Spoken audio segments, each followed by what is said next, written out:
Hey everyone, it's Bradley Bush with another algebra video for you. Today our discussion will be on rational functions. Rational functions, first off, we will give you the definition of a rational function.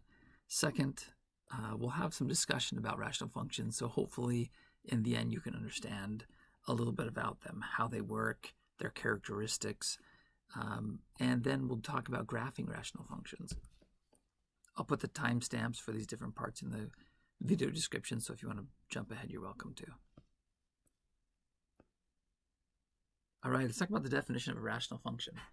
So, rational functions can be explained super easily because they're just a fraction with two polynomials, one on the top, one on the bottom. So, P1 and P2, if I let P1 and P2 be polynomials, then I can have some function f, and that function is a fraction with P1 on the top and P2 on the bottom. So I just have a fraction, and in the top of the fraction, I've got a polynomial, and in the bottom of the fraction, I've got a polynomial. And my only restrictions are that the polynomial on the bottom, P2, can't be equal to 0, because then I would have 0 in the denominator. So the domain of a rational function is all real numbers, because polynomials have domains of all real numbers, but any number that makes the denominator 0 I've got to kick out. So any number that makes the second polynomial P2 equal to 0 we've got to kick out of the domain, but besides that it's everything else. And it's a vocabulary. There's a weird term that comes in when we talk about rational functions, and it's called asymptote. I don't know how you can say this without smiling, because it's just a whole bunch of different sounds put together in a way that you wouldn't expect. So let's tell you what an asymptote is. It's an invisible line that gets closer and closer to the graph of the curve without touching the curve as x gets really big, meaning it tends towards infinity, or x tends toward negative infinity. There are three types of asymptotes: a horizontal asymptote, a vertical asymptote, and an oblique asymptote. We often call oblique asymptotes slant asymptotes, and that's what I'll use for these videos. Here are two types of common rational functions.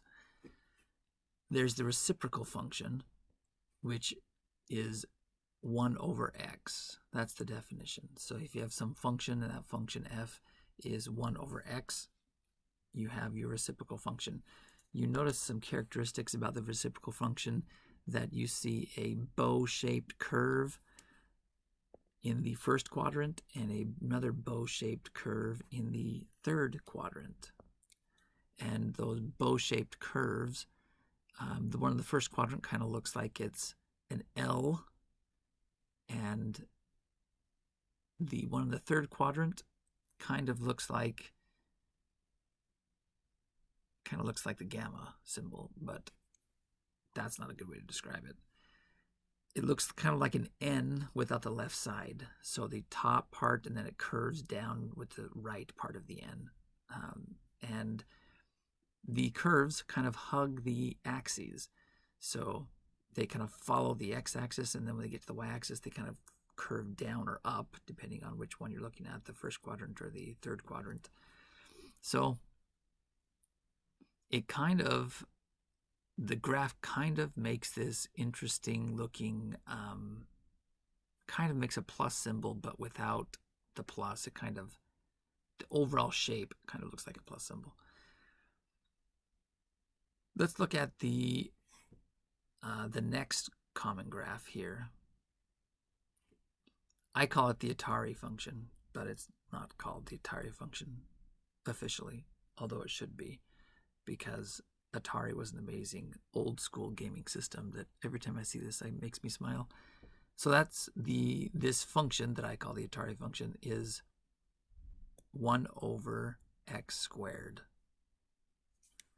So the difference, the reciprocal function is 1 over x to the first power, and the Atari function, or this other type of common function, is 1 over x squared.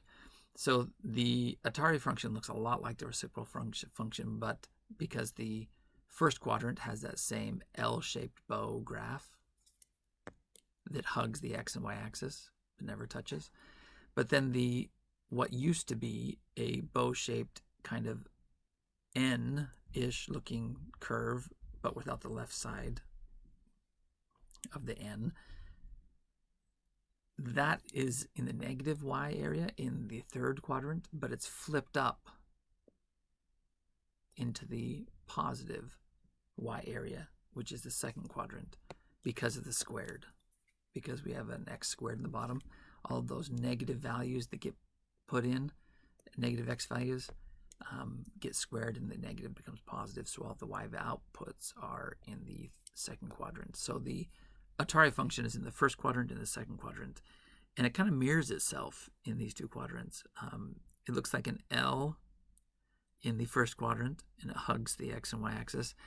And if you took that, if you thought about that L being stuck, like taped to the y-axis, and then you took that axis and you twisted it like a popsicle stick, so that the L kind of bent in towards you and then flipped to the other side of the y-axis, then that's what you would have. You'd have those two similar looking curves coming in towards the y-axis, then shooting up.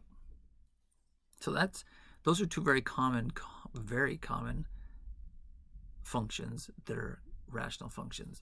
If we dug into this a little bit more, let's look at the reciprocal function.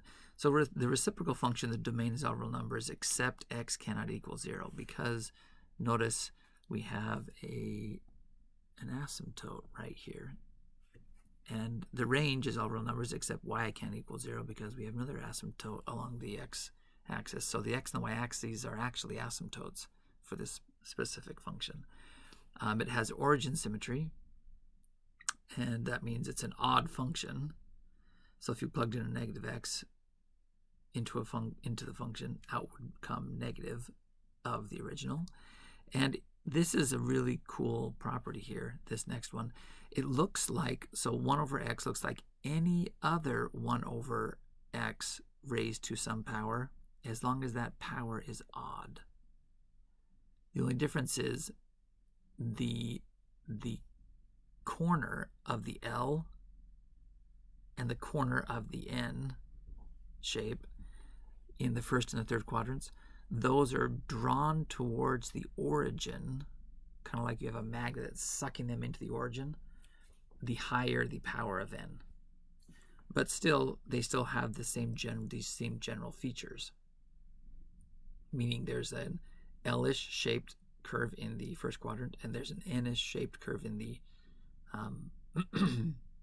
third quadrant. Let's look at the Atari function, or 1 over x squared. The domain is all real numbers except x can equal 0, because there's a vertical asymptote here. And the range is the positive real numbers, meaning y has to be greater than 0, because you don't see anything down in the negative y area. Because of the square in the denominator, everything's flipped up to the top. All the y outputs are flipped up to the top of the xy coordinate system. It has y-axis symmetry. That means it's an even function. And this looks like any other function that is 1 over x to some power, as long as that power, we'll call that power n, is even. So 1 over x to the 4th would look like this. 1 over x to the 6th would look like this. The only difference, again, is that the higher the power, the more the corners of the graph that kind of look like they're by the origin are sucked towards the origin.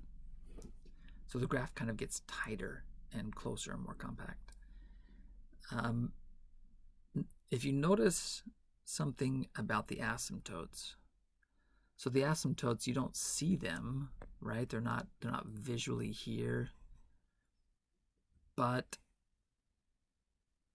they exist, kind of like gravity. You don't see gravity, but it's there, right?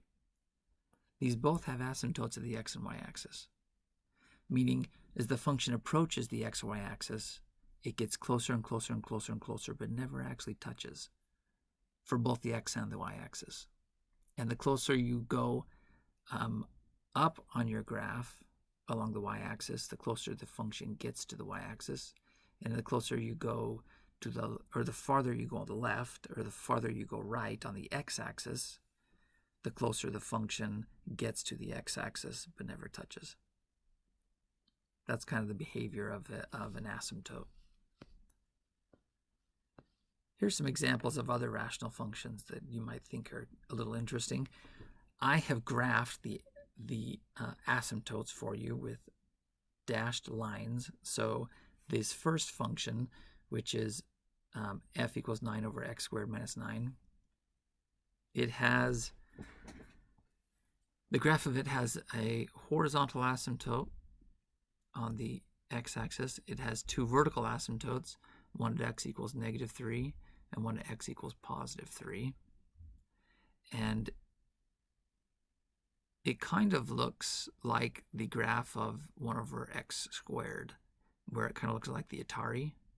But in between, so if you can imagine, you kind of put your hands in between the two left and right Atari symbols, meaning the two curves that come together and then shoot up as they hit the y-axis.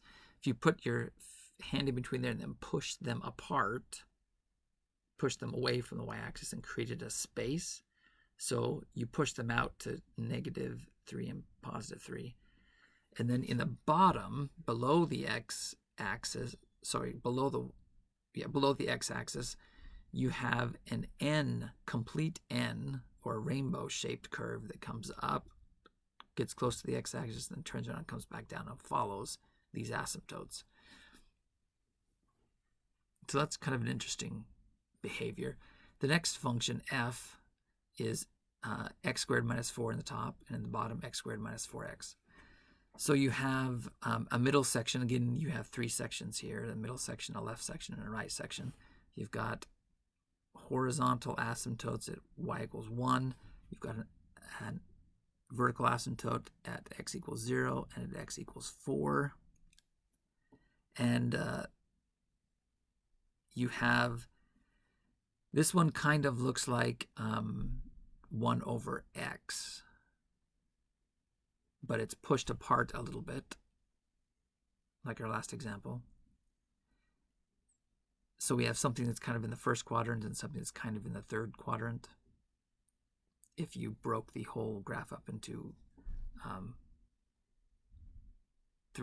4 sections. And then in the middle, we kind of have an elongated S. So on the left side of it, it goes up towards infinity, and then as it comes down towards the x-axis, it kind of moves right and then follows that right horizontal asymptote down. So it's kind of like a slight little jog. Our last rational function would be 2x squared minus 6x plus 5 in the top of the fraction, and in the bottom of the fraction, you have 4x plus 2.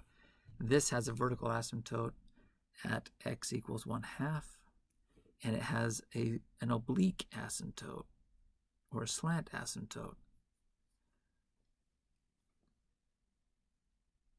which is really interesting. You can see that the function, this kind of looks like the 1 over x case, where you have two kitty corner pieces of the graph, one in the top right, one in the bottom left. But if you took the x-axis asymptote and kind of tilted the left side down, kind of like a teeter-totter, so the right side would go up, and imagine the L-shaped in the top right and the kind of N-ish shaped in the bottom left are kind of getting squished by that seesaw going down on the left and going up on the right, then you have the shape of this third function. So rational functions kind of can take on some really fun, creative shapes. So how do you graph a rational function? Well, if we let f be our rational function, and p1 is the polynomial on the top and p2 is the polynomial on the bottom, the first thing we can do is we can check for symmetry. So we can look for y-axis symmetry or origin symmetry.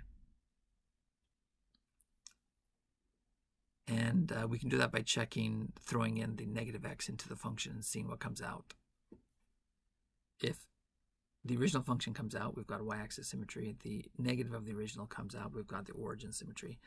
We could also check for vertical, horizontal, or slant asymptotes, because those we know kind of dictate the behavior in the extremities of the function.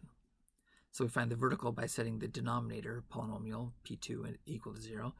We find the horizontal by using something I call the snowman rule. That's talked about.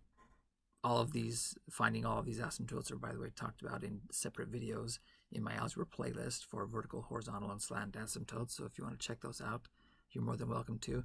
But we find the slant asymptote by actually performing the division, P1 and divided by P2, using synthetic division, and then we throw away the remainder. And what's left is our slant asymptote. Once we have our symmetry down, we have our asymptotes in our mind, and we can even graph those if we want with dashed lines.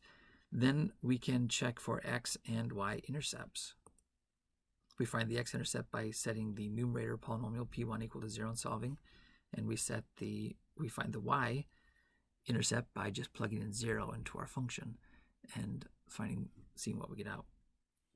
We can also choose a variety of other points on the graph. So if we pick a bunch of x values,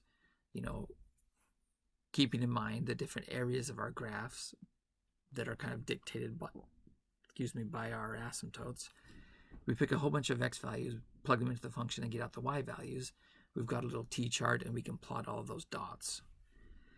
And then the last thing, we could just connect the dots that we've plotted, taking into consideration the symmetry, the asymptotes, the x and y intercepts, and we should get a fairly decent representation of the curve by doing that.